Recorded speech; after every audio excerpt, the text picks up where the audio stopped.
What's up, everybody? Happy Thursday. Hope all you're having a great day so far today. Getting into this episode of GH. Ava and Austin better do something. They better come up with a way to get the upper hand on Mason and whoever this mystery boss is. They need to figure that out because I feel like shit is gonna hit the fan soon for them if they don't. And I got the feeling that Felicia not buying what Ava's selling because this is not the first time Felicia done brought up her closeness, Ava's closeness to Austin. And every time Felicia looks at Ava, she got this look on her face. Like, to me, it just looked like a look of suspicion. Like, I'm just not buying this shit that you trying to peddle to me. Like, her and Mac both felt like it was kind of odd for the two of them to even be around each other or be so close as they are. You know what I mean? Like, and when you're dealing with people in law enforcement, if something don't make sense to them, they're going to keep questioning it until it starts to make sense. And I feel like that's what Felicia's doing because every time she sees Ava, that topic of Austin and their closeness comes up. So I feel like Felicia might start looking more into it at some point. If it gets to that point, I think she might. So Ava might want to come up with something. I don't believe that Ava gonna leave this Esme thing alone. I'm not buying it because she trying to be like, oh, I'm gonna let the authorities handle. I don't believe it. But then again, Ava got her own mess going on, so Esme might not be a blimp on her radar. But I can't wait to see the confrontation though, because when she bumped into Esme at that vending machine, I cannot wait to see the confrontation between them because I want to see what Ava gonna say. It might not be pretty. Speaking of Esme, I feel like Spencer needs to tone down with the hostility towards her because I feel like you catch more bees with honey. You know what I'm saying? Him being hostile towards her every 5 seconds. Oh, you ruined my life. You ruined my friend's life. You did that and the third. I don't want you around my brother, alleged brother. And I say alleged because hello, we need the DNA test. She could have been fucking Port the Sailor yesterday. We don't know. You know what I'm saying? Like, she could have been having sex with, Buddy Joe.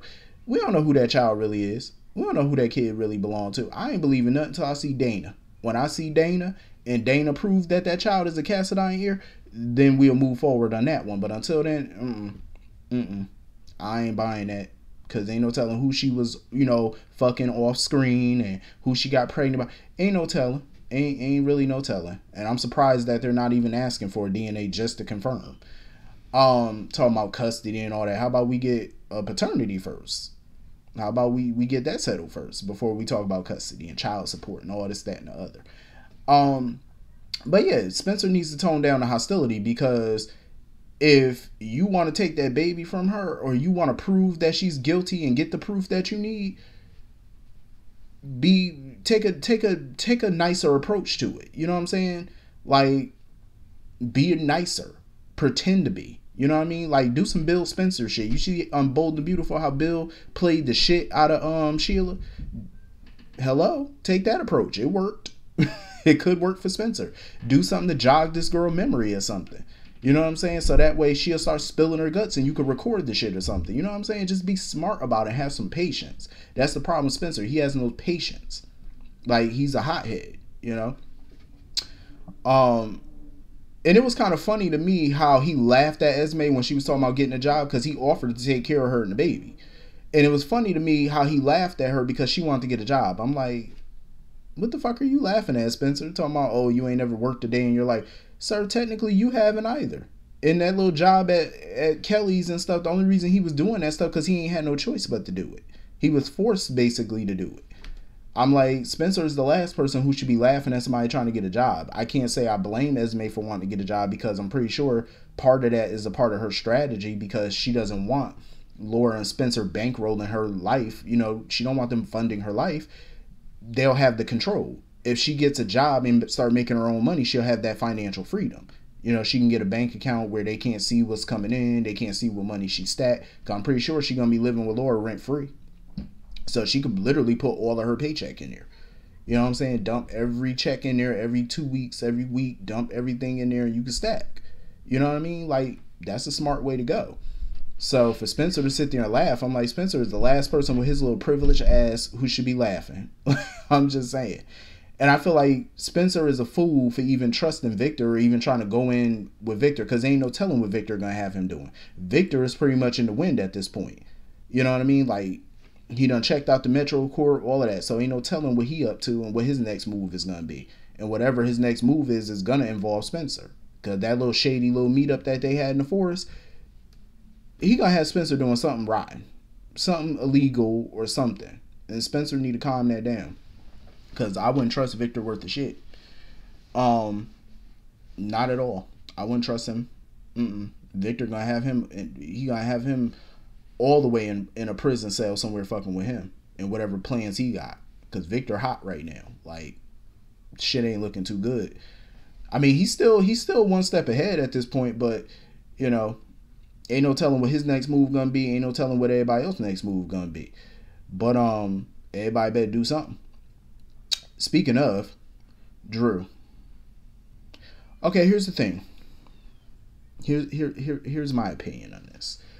So Drew has known for what, a couple of weeks that Valentine and all them are alive and what their plans are, and he claimed, "Oh, they need me. Oh, I could be an asset with my background and stuff. I could help them. They need me." And he demanded to know what the whole story was between all of them, like what the plan was. He demanded to know. Remember that. So here we are. Fast forward to now. What the fuck has Drew contributed to this plan? What has he done? The only reason he's even at the safe house to see Anna and them and bring them up to speed about Eileen and what's going on is because Felicia couldn't do it. Felicia wasn't there. So other than that, what has he contributed? What has he done? But he claims that they need him. So if they need him, why aren't you doing shit? They're still in the same position that they were the last time they saw him. So since they need him so much, what has he done? I mean, it kind of makes sense for him to be a part of the storyline because Victor did hold him captive for 2 years. I get it. You want a little payback on his ass. But Drew has added nothing to this so far. Absolutely nothing. So I don't see why his presence is needed in this story at this point. It made sense in the beginning, in a way, but he hasn't done shit. So I say we X him out of this now. And now they're bringing Sonny in this now because he found Eileen. I had a feeling Eileen ass was gonna be dead because she's that type of character you can get rid of her. She was disposable. There was no way Victor was gonna keep her ass alive. Absolutely no way. Now she dead. I didn't like Jordan's little accusatory look or tone or whatever with Sonny. I ain't like that. Because, you know, Sonny lied talking about he the one that found the body or whatever, even though Dex did. I ain't like that. Because she talking about, oh, that's way too coincidental that you just happened to be taking a stroll and found the body. I'm like, Jordan, I love you, but what's coincidental about that? If Sonny had something to do with this shit, why the hell would he be anywhere near that body? Number one. Number two, why the hell would he inform the police? Why would he call the cops? Why would he stick around and wait for your ass to show up? You know what I'm saying? Why would he do any of that? You know what I mean? Like, why would he even talk to you even without an attorney present if he had something to do with this? Why would he kill the deputy mayor? Now, you killed the deputy mayor, you know how much shit you would be in? You would have had a whole damn town on your head. The whole police agency on your head if you did that. You think Sonny need that kind of heat right now? Killing a politician? Hell no. You kill a politician, you know what type of shit, the hellstorm that'll bring down on your organization? Like, I ain't like the way she was trying to say all that. Like, oh, it's coincidental. Jordan, just do your job. It ain't no coincidence. The man was strolling by, like he said, allegedly. And he allegedly found a body. You know, you gotta use the word allegedly when you talk. People get sued and locked up if they don't. Yeah, you have to. So now Sonny is pretty much in this. You know, he got to be the bearer of news because Anna and Valentine, they need to come up with some type of plan at this point. Valentine idea is just to run and to flee, and Sonny was like, hell no. Sonny was like, nope, that'd be the dumbest thing you could do is run at this point because they're pretty sure Eileen spilled her guts now. And I'm like, oh, duh, she did. Y'all shouldn't have known that. Come on, should have figured that out a long time ago that she was gonna do that. But at this point, I just feel like Anna and Valentine just need to pack up their shit, get Lucy, and come back to Port Charles. At this point, you might as well come back. The jig is up. You know, you had a good run. It's time to come home. At this point, fuck trying to put Victor in prison. Kill the bastard. Kill him. Why try to put him in prison? Because you put him in prison, he ain't gonna stay there. And he gonna find a way at some point to get out of it. So you might as well kill him. That's the only way you can ensure he'll never come back. What other options do they have at this point? You know, this whole covert operation, okay, it was going good while it lasted, but everybody pretty much know the truth now, so might as well just nip that shit in the bud. So anyway, moving on from that. Maxie need to calm down. I think the pressure of putting this ball together, especially at the last minute, I think the pressure is finally getting to her, especially seeing as how it's the day of the nurse's ball. The pressure is getting to her because she was going at it with Jocelyn and Trina. Not going at it, but she was frustrated that they were still rehearsing the day of the ball.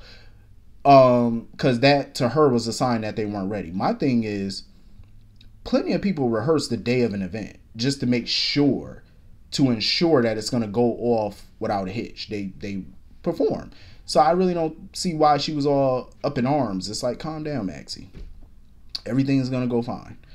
But you know, no production goes off perfectly. It's going to be some snafus here and there, but I mean, everybody rehearses at the last minute, you know, just to make sure that everything's still good.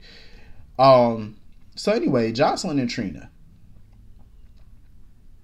I don't like that friendship. It's just my opinion. I don't really like their friendship like that, because I feel like it's somewhat one-sided sometimes. And my issue with Jocelyn on that front is she asked Trina all these questions about her and Spencer and her love life. Trina pretty much told her what she could tell her about it or whatever, how complicated it is, and she not too keen on the whole Esme, Spencer, Ace living together like some little de facto family. You know, she's not very keen on that, but she was like, you know, it's complicated, but she got strong feelings for him. So she pretty much kind of went into a little detail on it, but when she asked Jocelyn the same question, Jocelyn was very evasive and vague. You know what I mean? Oh yeah, I am seeing somebody, but I can't talk about it because the risks are too high. And I'm like, what type of fucking friendship you got? Because when I talk to my best friend, it's like, there's nothing we don't tell each other. Not to say that you have to tell people every little thing, because you don't. It's at your discretion. But when me and my friends talk, we're never vague with each other about shit. Like, we just go in, we just talk, you know, because we trust each other like that. That's why we're best friends. So there's nothing my best friends don't know. It's nothing they don't know about me, you know. It's nothing they don't know. It's nothing I don't know. We know everything pretty much. It's not like they call me the minute that some shit happened, you know, whenever we link up or whatever. Yeah, they, you know, we talking and they tell me or whatever, and it's between us. Like, my thing is, Jocelyn, her and Dex make themselves so obvious. Like, every time they're around each other, they can't keep their eyes off each other. They stay smiling at each other. Trina's not a stupid person. Like, she figured it out in literally seconds that Dex is the mystery guy that Jocelyn was talking about. Especially when she flashed back to Spencer arguing with him. She put two and two together. Like, come on, you can't lie. They can't lie for shit. That's the problem. I'm like, if you want something to be secret, then you need to put on a better poker face than that. Because their poker face is just dreadful. It's horrible. So anyway, moving on from that. Listen, Miss Wu. Miss Wu tried to show an act of good faith to Sonny by bringing the contents of that shooter. You know, she had her man ask some questions at the bar, found out his hotel and whatnot. I still wouldn't trust Miss Wu. Sonny would be crazy as all get out to trust that lady fully. Like, absolutely not. I would trust Miss Wu to be Miss Wu. That's what I would do. Trusting her to be my associate, I'm like, I wouldn't confide shit in her. I would keep tabs on that lady. Because absolutely not. So anyway, moving on from that. That whole scene between the Webbers, you know, sending Cam off and stuff, that was such a beautiful goodbye brunch. I ain't even gonna say a goodbye brunch, but you know, see you later kind of breakfast. I enjoyed it. I cannot believe how big Liz's kids have gotten. Like Jake, Aiden, all her boys are literally pretty much taller than her. Like, it is insane to see how much they've all grown. Like, I'm like, good God.